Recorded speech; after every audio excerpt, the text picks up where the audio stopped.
예, 저번에 7번까지 한 걸로 기억합니다.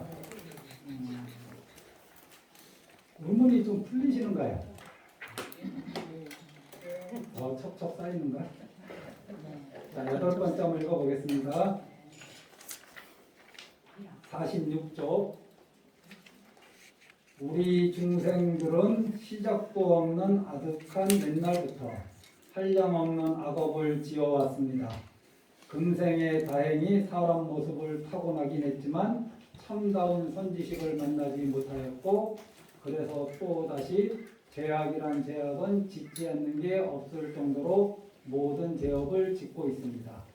그런데 어떻게 목숨이 끊어지는 순간에 나무아미탑을 명호 10번만 염송해내면 곧장 극락 정토에 영생하여 시방상계를 벗어나고 생사윤회의 악업을 끝마칠 수 있다고 하십니까? 도대체 어떠한 도리로 해명하시렵니까? 이런 의문이 있죠. 내가 참 악업이 많다. 전생까지는 몰라도 금생에 내가 극락왕생할 정도로 잘 살은 것 같지가 않아. 뭐 크게 나쁜 짓을 하지 않았다 하더라도 내가 정말 왕생할 수 있을까, 이 업으로. 그런 생각을 좀 하죠. 극락왕생은커녕 내가 다음 생에 천상계에는 태어날 수 있을까, 또는 다음 생에 진짜 좋은 환경의 사람 몸으로는 태어날 수 있을까, 그런 의구심을 가질 수도 있죠. 그래서 천태스님께서 뭐라고 답을 하셨냐면, 중생들이 시작도 없는 아득한 옛날부터, 이 말씀 드리기 전에 이 천태스님이 수나라 때 스님인데, 수나라면은 우리 고구려 백제 신라 시대예요. 왜냐면 수나라 때 대군이 쳐들어와서 을지문덕 장군이 쳐보셨다는 게 그 시대니까. 그 시대에도 이런 생각을 하는 거예요. 연구를 하면서. 내가 이렇게 업장이 두터운데 극락왕생할 수 있을까? 그때나 지금이나 사람들은 이런 걱정을 하고 이런 의문을 갖는 겁니다. 중생들이 시작도 없는 아득한 옛날부터 지어온 선행과 악업의 종자가 얼마나 많고 얼마나 강한지는 결코 알 수 없어. 다만 목숨이 다할 때 선지식을 만나 나무아미탑을 명호 10번만이라도 염성해낼 수 있는 사람이라면 숙세의 선행 공덕이 그만큼 강하기 때문에 비로소 임종에 선지식을 만나 10번 연부를 성취할 수 있는 것이요. 만약 악업이 많은 중생이라면 그런 선지식을 만날 수조차 없는 법인데, 하물며 어떻게 목숨이 끊어지는 그런 순간에 10번의 연부를 성취할 수 있겠소? 맞죠?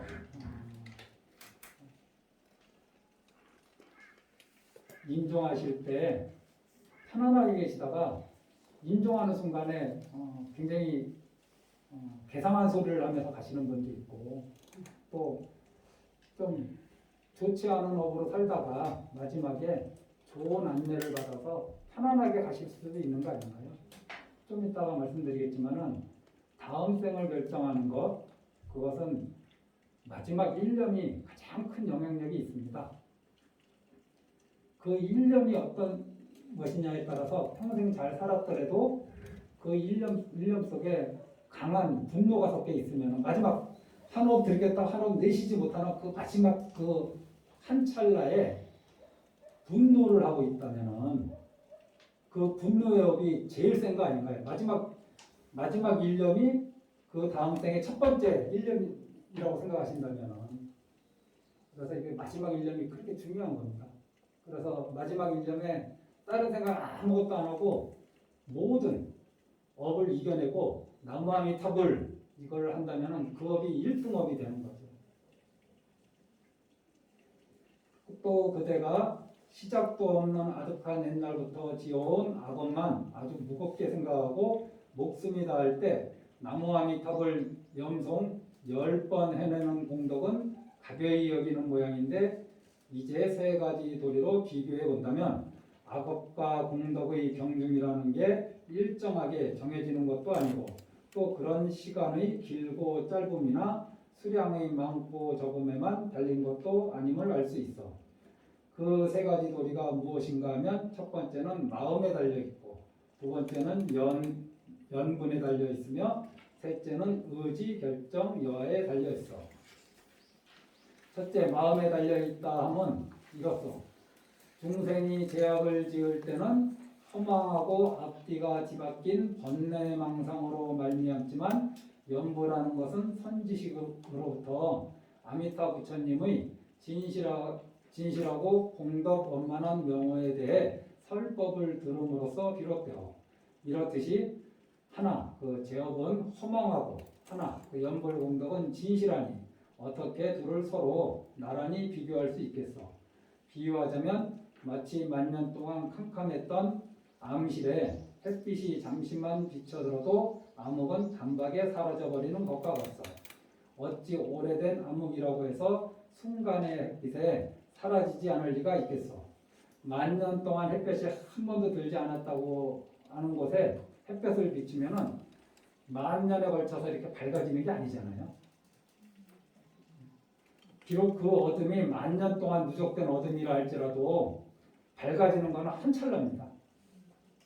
그런 비유로 드신 거예요. 우리 마음자리도 그렇다는 거죠.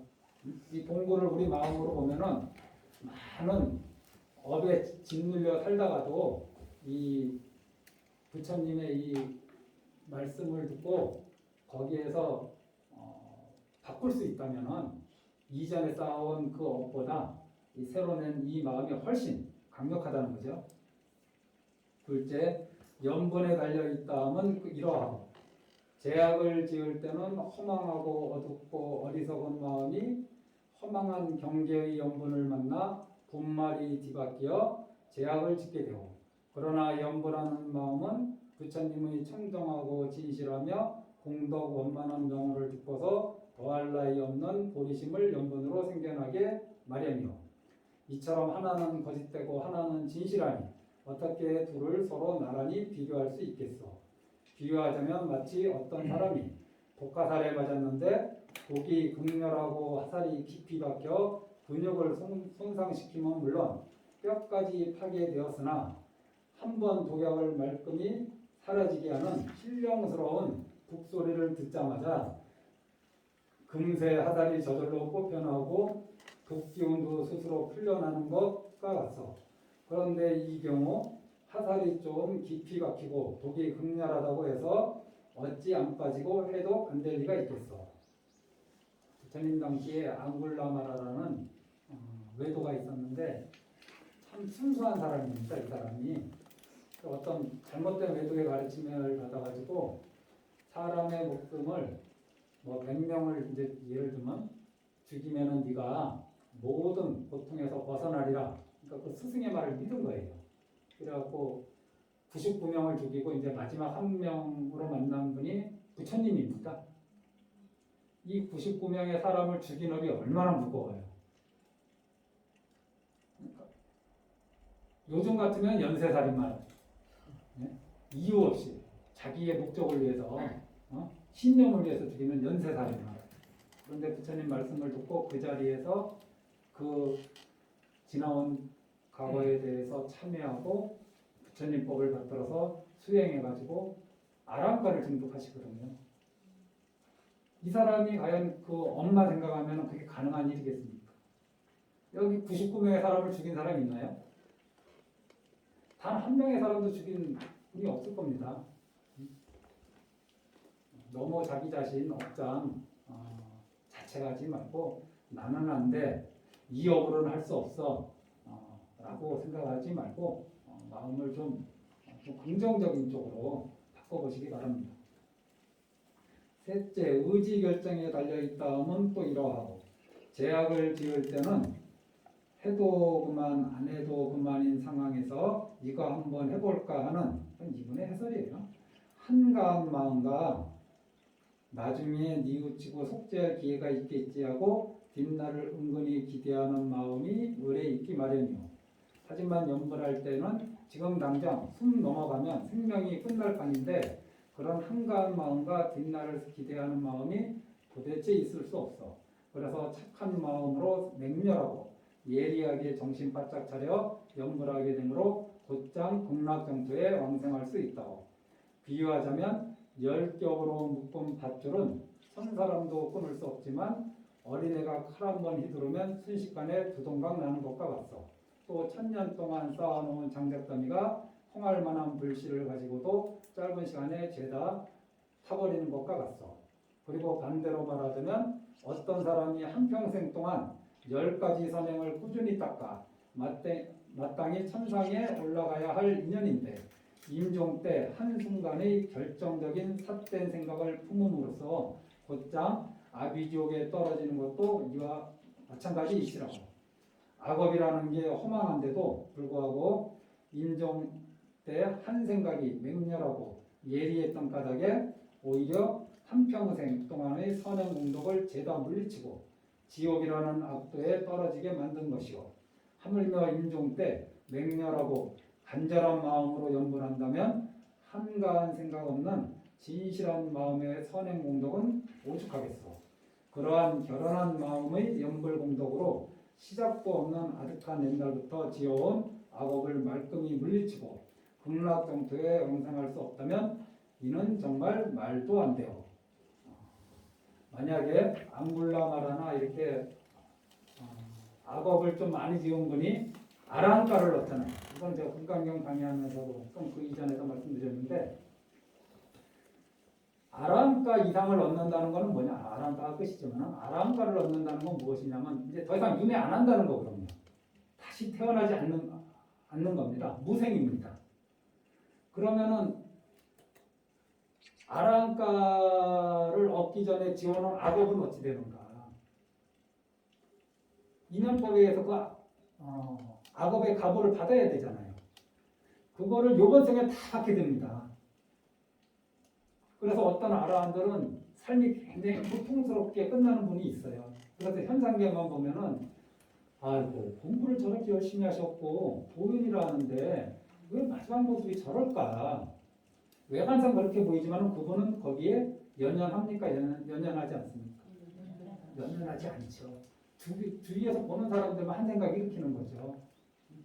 마지막 가실 때 몇 년 동안 남의 수발을 받아가면서 똥오줌을 자기 마음대로 어떻게 할 수 없는 처지에 놓일 수도 있어요. 도인이. 왜냐하면 다음 생이었기 때문에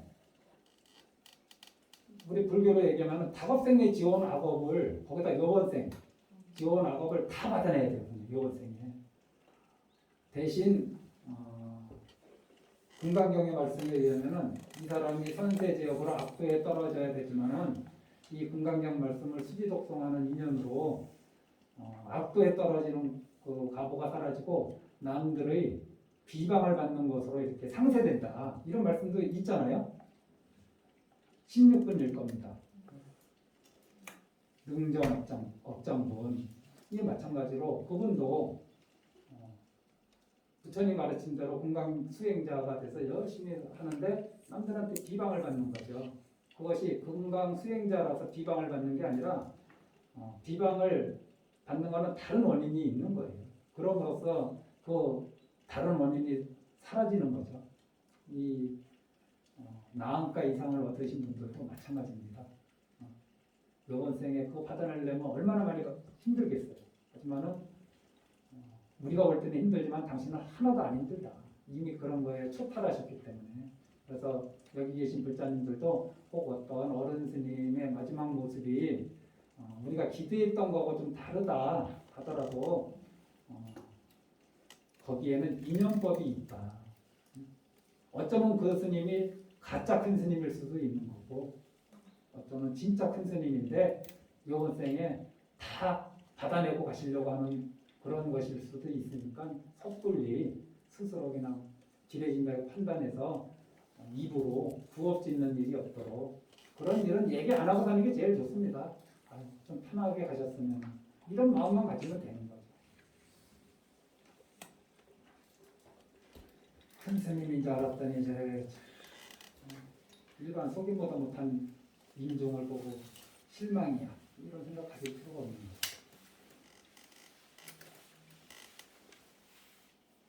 또 경전에 말씀하시기를 한순간의 연불 공덕으로 80억 법 동안 생사윤회의 제업을 소멸시킨다고 하는데 이는 연불할 때의 마음이 아주 맹렬하고 예리하기 때문이요. 그렇듯이 악업을 말끔히 소멸시킨다면 결정코 국락공토에 왕생할 것은 의심할 나위가 없어. 그리고 옛부터 전에 내려오는 말씀 가운데 나무아미탑을 10번 염송하는 공덕을 성취하는 걸 다른 때의 의미로 판단하는 견해가 덜어 있는데 이는 결코 그럴 수 없어. 어찌 그런 줄 알겠어? 이게 무슨 의미인지 아시겠어요? 이 문장 내용이? 아니요, 모르겠습니다. 이 다른 때는 이제 후생입니다. 임종 막 하려고 할 때 남아미탑을 10번 하면은 다음 생에 어디 간다? 극락에 간다. 그러니까 10번 연보라는 거는 성취가 아니고 그냥 다른 극락세계의 원인이 될 뿐이다.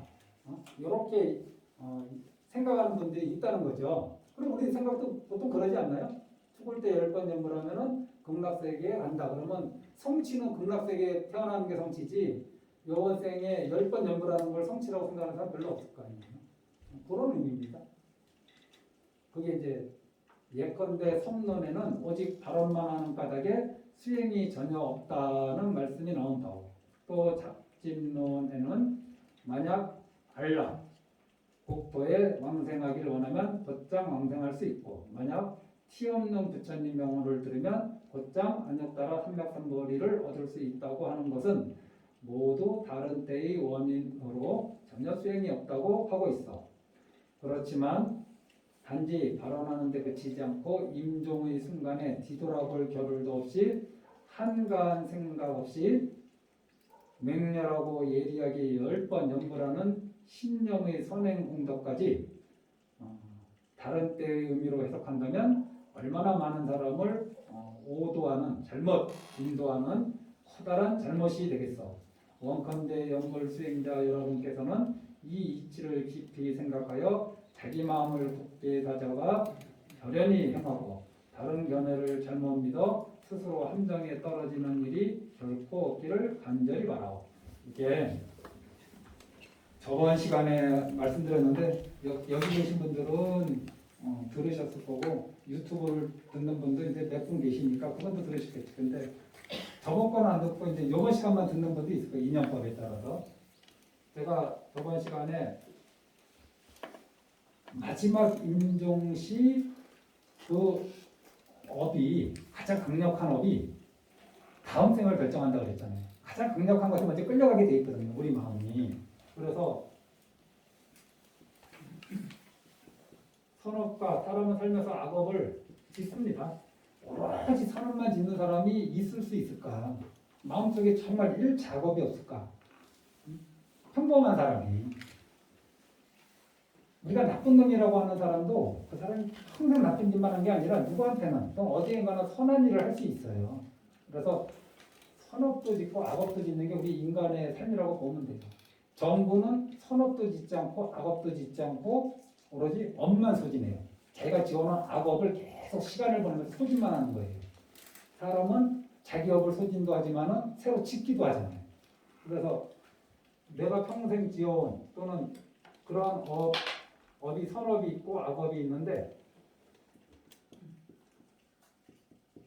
이걸 뭐 어떻게 뭐 저울로 얘기할 수는 없지만 어찌됐든 선업이 총량이 악업보다 많으면은 일단은 좋은 데 태어납니다. 이건 당연한 거예요. 악업이 선업보다 많으면은 나쁜 데 태어나겠죠. 일단 좋은 데 태어나. 좋은 데 태어나서 선한 업을 다 누려. 그럼 남는 게 뭐가 있어요? 선업은 이제 다 사라지고 악업만 남으니까 선업 다 누리고 나서 그 다음에 갖는 몸은 엄청나게 힘든 상황에 처해지는 거예요. 그래서 저는 사람이 죽는 거를 걱정하지 개가 죽는 건 걱정 안 해요. 왜냐면 개가 정부가 이번 생에 악업을 계속 소진하거든요. 그런 악업을 다 소진해서 악업이 많으니까 이제 정부로 태어난 거거든요. 악업을 계속 소진해. 그럼 뭐만 남아요 나중에? 죽을 때 되면 선업만 남아. 쟤는 다음 생이 좋은 곳에 태어나는 게 거의 약속된 애랑 마찬가지예요. 우리는 약속이 안 됐어요. 알 수가 없어. 전보다 더 못한 처지에 떨어질지 아니면 지금부터 더 나은 처지에 떨어질지 알 수가 없어. 근데 사실 자기 자신은 알아요. 자기가 자기 자신을 알잖아요. 부처님이 알고 자기가 자기를 알아요. 자기한테 자기 자신까지 속이는 사람이 있거든요. 뭐 진짜 무의미한 일이라. 그러니까 어찌됐든 선업의 총량이 악업보다 많으면 좋은 곳에 태어나고 악업의 총량이 선업보다 많으면 나쁜 곳에 태어나는데 제가 얘기한 건 이제 이해하기 쉬우시라고 총량이라 얘기한 거고 선업이 뭐 한 10가지 뭐 10가지 지었는데 악업을 한 가지밖에 안 졌어. 그러면 총량 개수로 보면 선업이 많은 것 같지만은 이 하나의 악업이 만약에 부모님을 죽였거나 수많은 사람을 죽였거나 그러면 이 자잘한 선업이 악업을 이길 수가 없어요. 그럼 먼저 악업이 제일 세죠. 이 사람은 나쁜 곳에 갈 수밖에 없어요. 그러고 가서 고생이 있는 대로 다 하고 그 갑을 다 받아낸 다음에 태어나면은 이게 조금 지어놓은 이제요. 이 선업을 누리면서 살죠. 그 다음 생은 좋아지겠죠. 근데 이쪽에 갔을 때 세월이 너무 긴 거예요. 그리고 정부로 사는 삶 이런 게 너무 힘든 거예요. 하루하루가. 얼마나 힘들어요. 우리를 만약에 목줄 묶어서 저 나무에 묶어놓으면은 열흘 안에 다 정신병 걸립니다. 그 자리에서 대변 보고 소변 보고 그렇게 하라 그러면은 정신병 안 걸리면 그게 이상하지. 그래서 마지막 호흡을 탁 들이켰다 내쉬지 못할 때 평생 지어온 업이 다 올라오는데 그때 마지막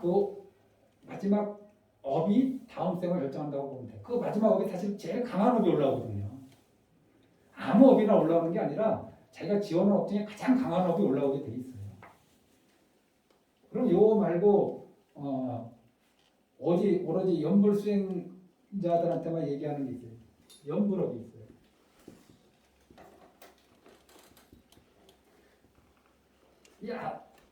악업은 뭐 얘기할 것도 없어요. 악업을 계속 지으면서 연불하기 힘들거든요. 사실 연불 안 돼요. 하다 말아요. 악업 지은 사람이 계속 연불한다는 건 있을 수가 없어요. 왜냐하면 이게 상극이기 때문에 악업 지은 사람도 연불할 수 있지만은 끝을 보지 못해요. 아니면은 악업을 멈추든지 이 둘 중에 하나예요. 악업을 멈추지 못하면 연불을 멈추고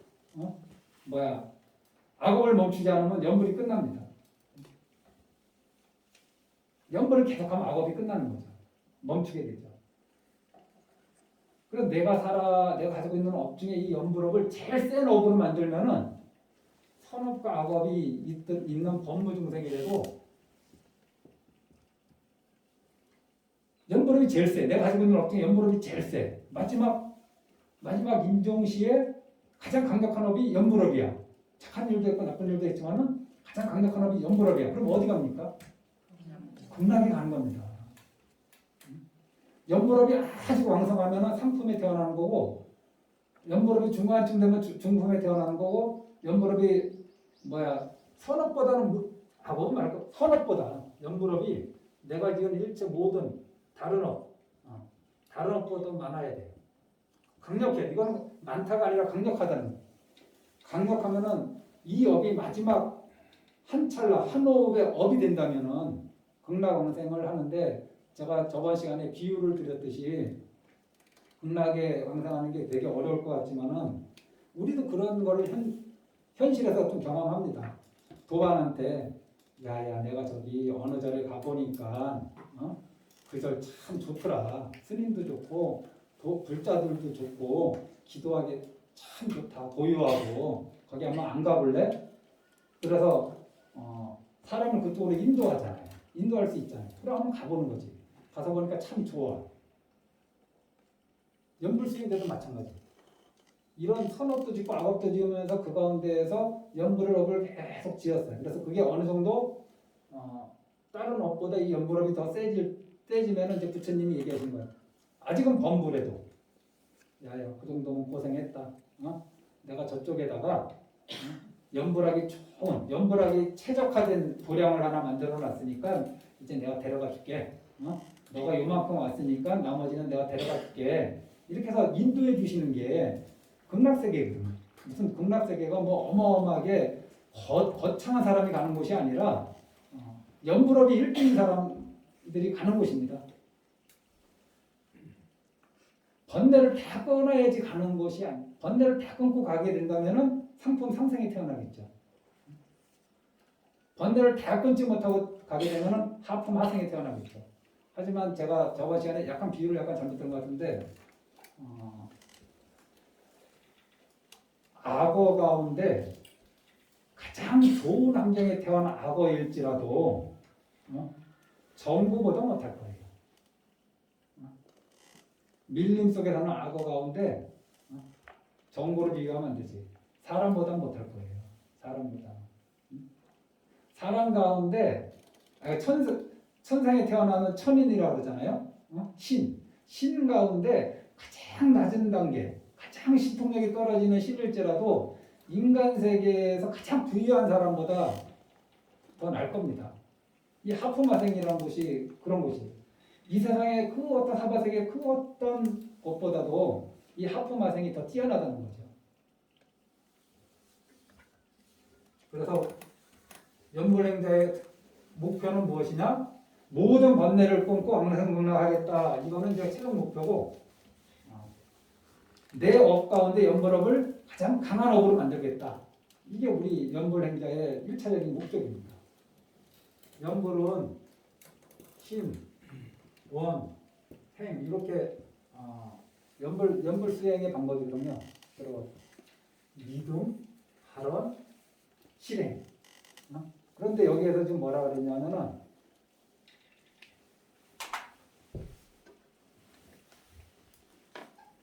50쪽에 섭론에는 보시고 계시죠?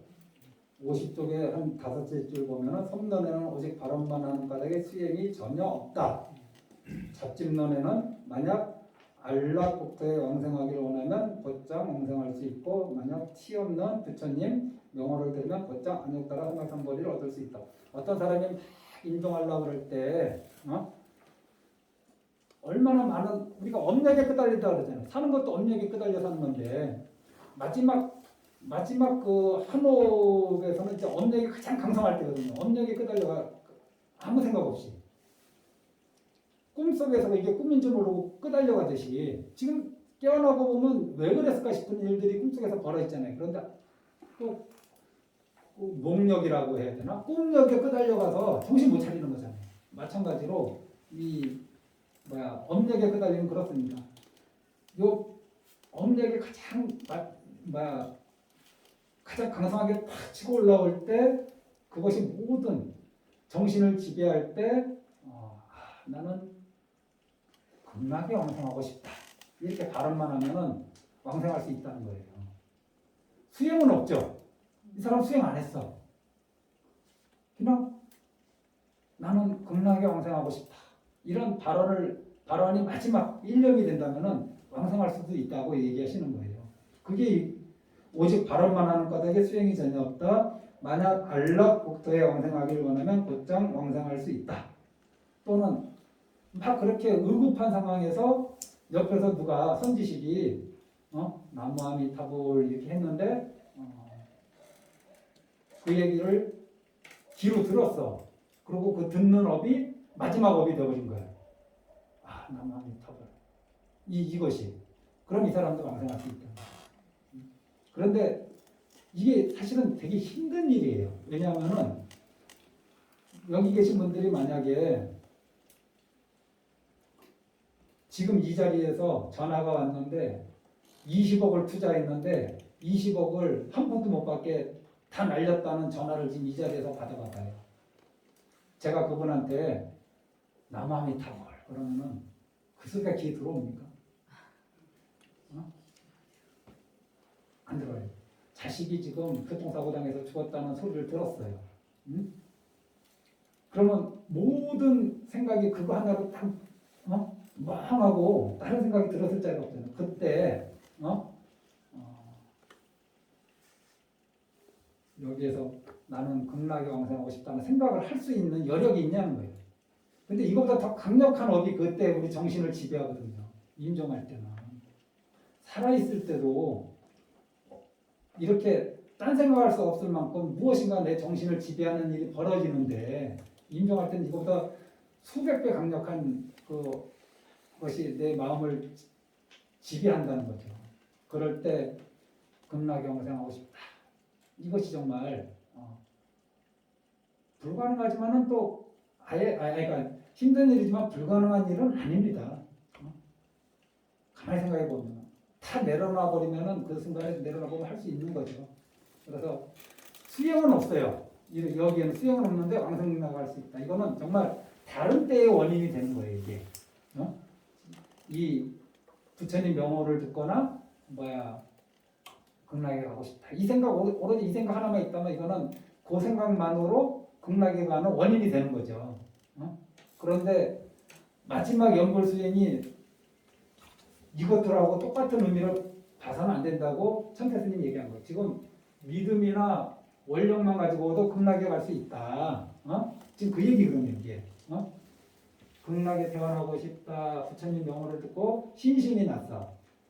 수행은 하나도 없어. 실천이 하나도 없어. 그래도 극락에 갈 수 있어. 그런데 실천하는 것은 그런 의미로 보는 게 아니라 실천하는 것 그 자체가 이번 생의 성취라는 거예요. 이번 생의 공덕 성취. 이번 생에 이 내용이 그겁니다.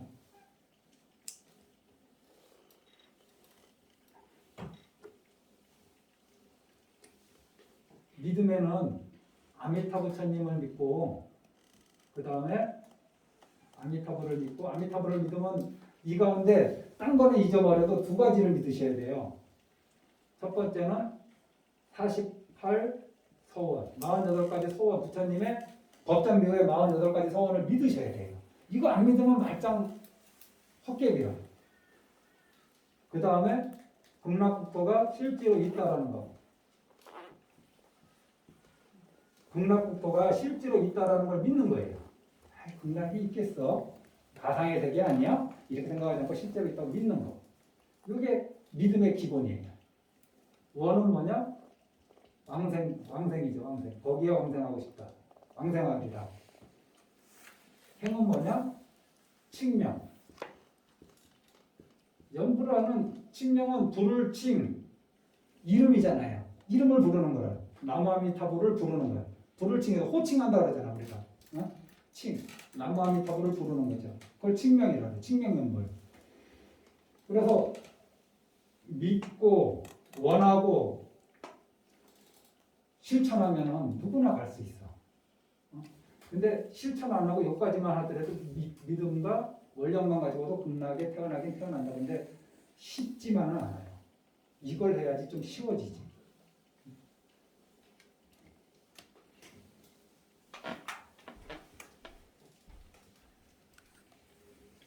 이 8번째 의문은 이렇게 이해하고 여기에 만약 티 없는 부처님 명을 들으면 곧장 안에 따라 삼각삼머리를 얻을 수 있다. 마지막 임종전에 정말 그 의급한 순간에 나무아미타불 이렇게 했는데 마음속으로 나무아미타불 이렇게 생각을 한다면 그 소리를 듣고 그것이 마지막 업이 된다면은 그 업의 강력함으로 인해서 극락에 가면은 안에 따라 삼각삼머리를 얻는 겁니다. 그때부터는 이제 언제 얻느냐의 문제예요. 언제 얻느냐.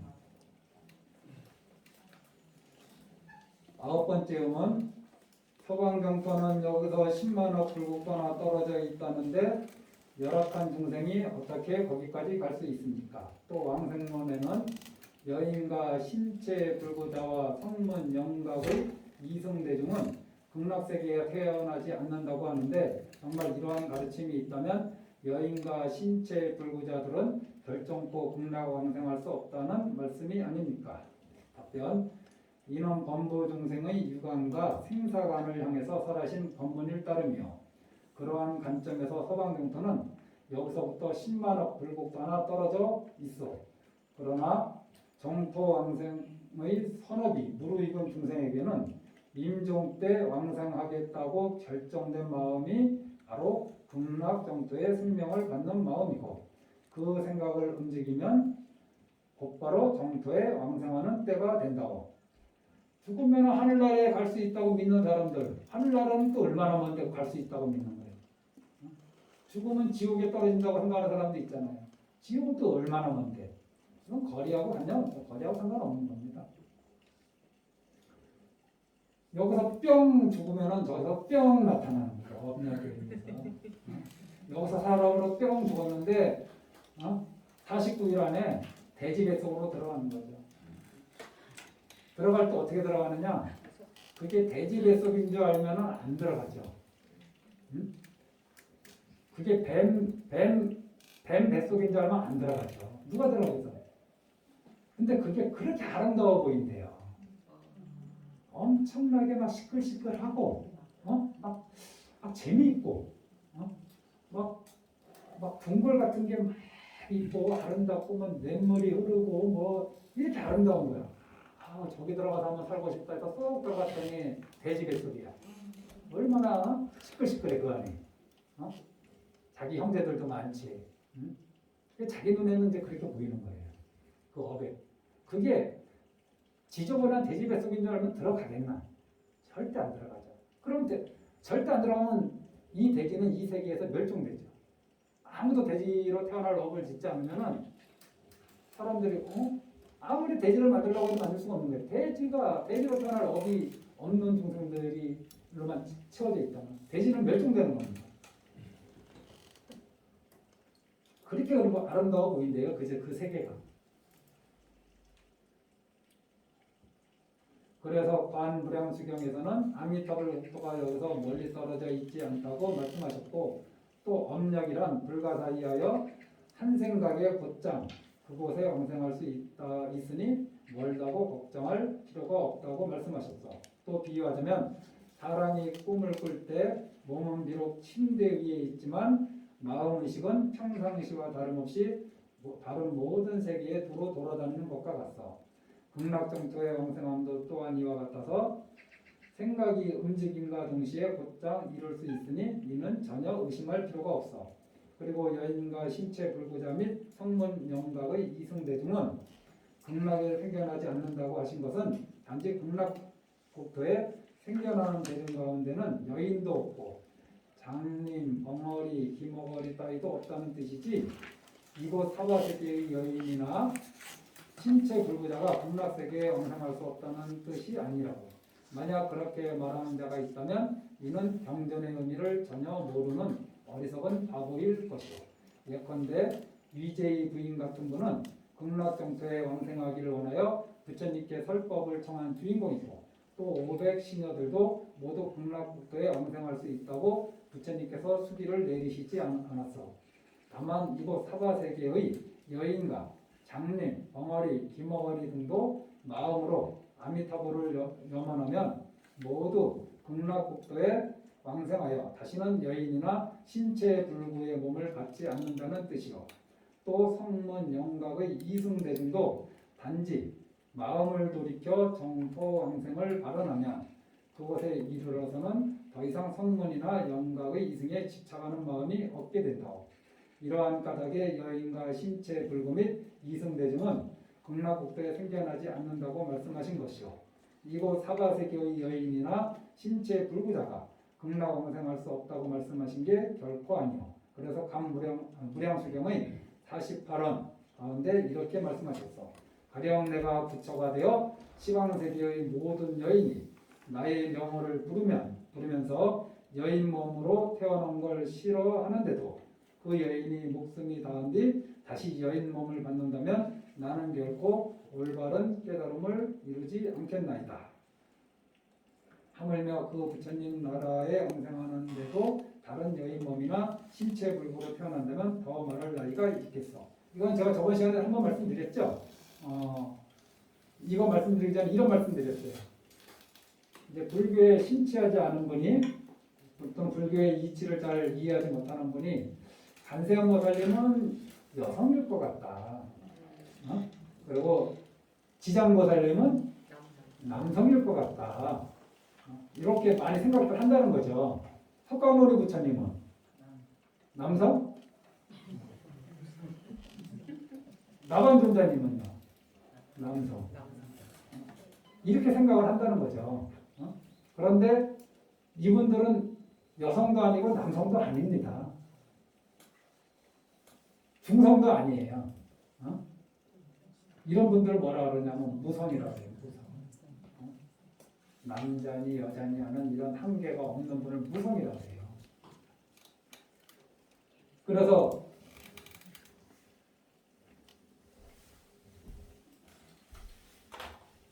왜 여인이라고 말을 이렇게 하느냐, 여인을 폄하하는 거 아니냐, 그게 아니라 극락세계는 남성도 없어요.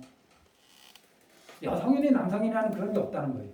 여성만 없는 게 아니라. 그런데 부처님 당시나 지금이나 여성이 사회적 약자인 거는 분명하잖아요.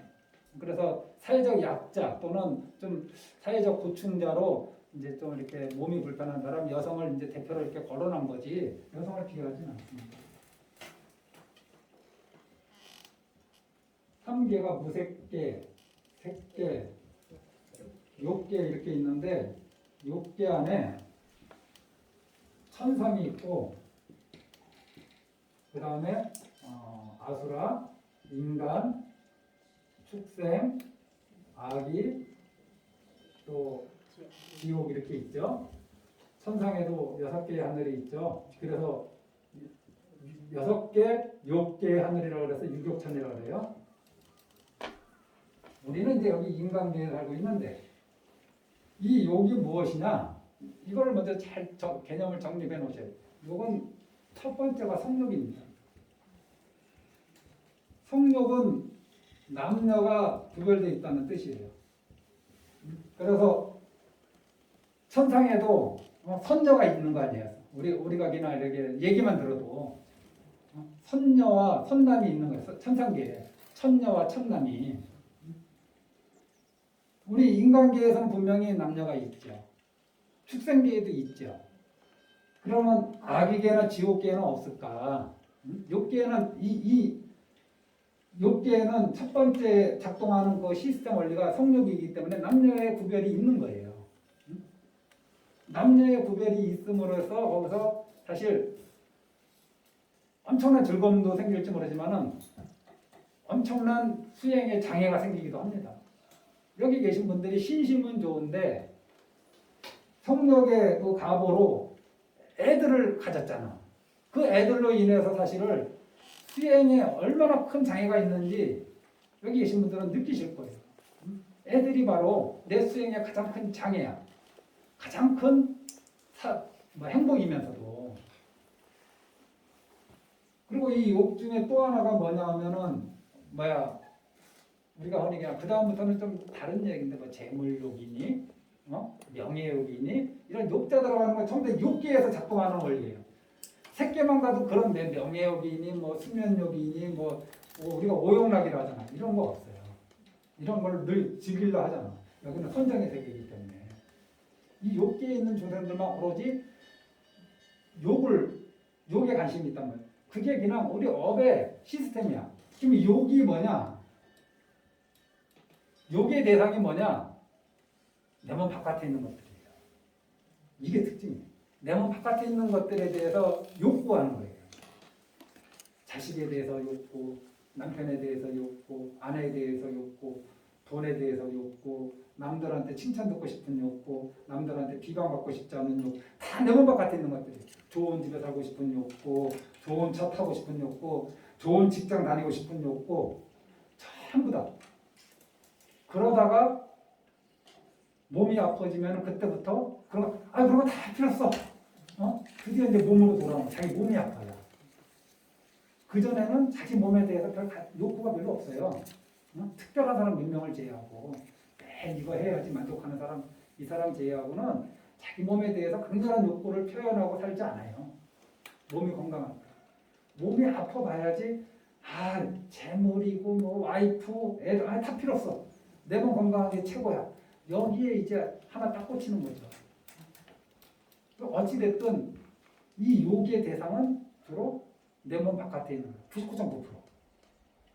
그것이 이루어지면은 행복하다 하고 그것이 이루어지지 않으면 괴롭다 해요. 그런데 내 맘 바깥에 있는 것들 중에 내 맘대로 되는 게 얼마나 있냐 이거예요. 내 맘대로 되는 게 얼마나 있기에 평생 이 욕구를 채우기 위해서 살아가는 거예요. 그래서 종교인이든 종교인이 아니든 좀 머리가 좀 열렸다고 하는 분들의 첫 번째 말씀이 뭐냐면은 욕심을 조금 내려놔라. 동서양 시대 복음을 통틀어서 모든 사람들이 얘기하는 게 네 뜻대로 안 되는 거야. 그러니 노력은 하되 어떻게 하라고 그 다음에 아무것도 안 하고 그냥 욕구를 내려놓는 게 아니라 노력하고 만족하는 거죠. 지족이라고 그러죠. 노력하고 만족할 줄 알면 되는 거예요. 노력했는데 성과가 없으면 어떻게 돼요?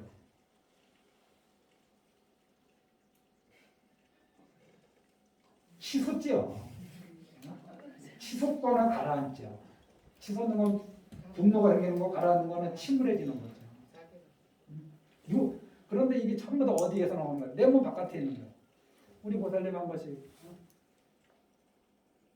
여원이가요, 동교가요. 보살님 몸 밖에 있는 거 어떻게 자기 맘대로 하고 싶어가지고. 우리 남편이요. 이건 보살님 아니에요? 다른 이거. 우리 남편이요. 자기 몸 바깥에 있는 존재들, 자기 마음대로 안 돼가지고 고통받는 이게 나만 그런 게 아니에요. 이 욕계 중생에 사는 모든 중생의 업이 그렇게 그냥 굴러가게 돼 있는 거예요.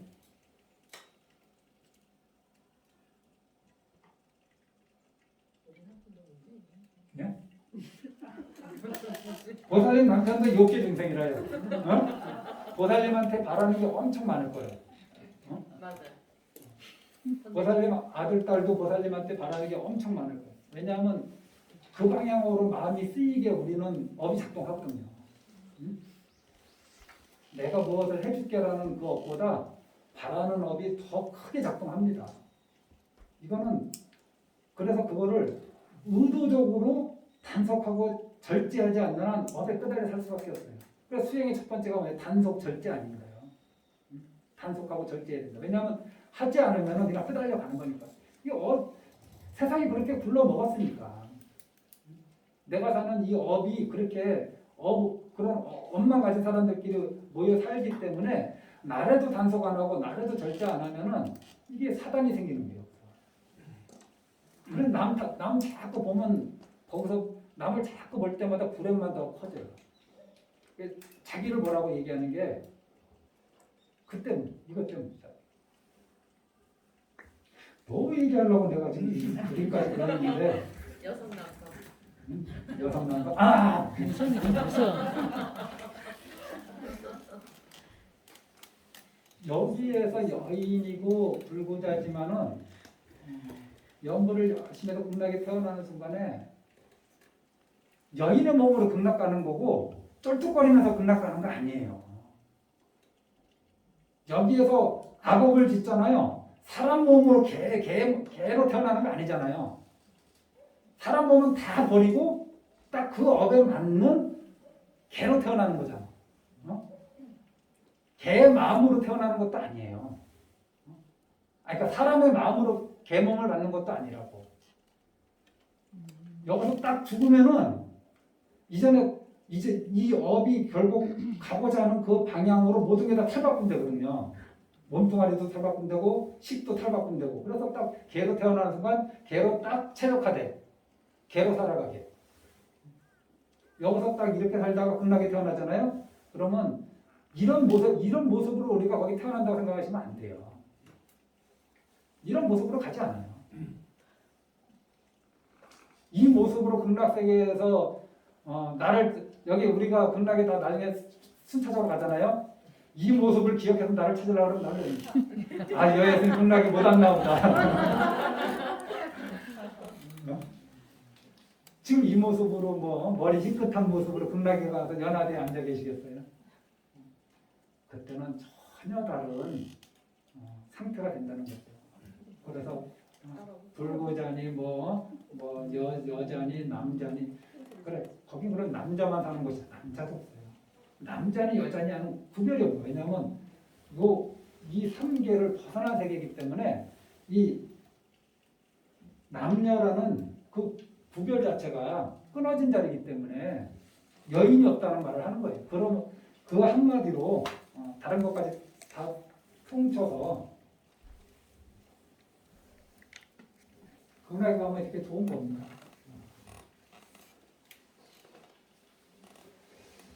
좀 쉬었다 할까요?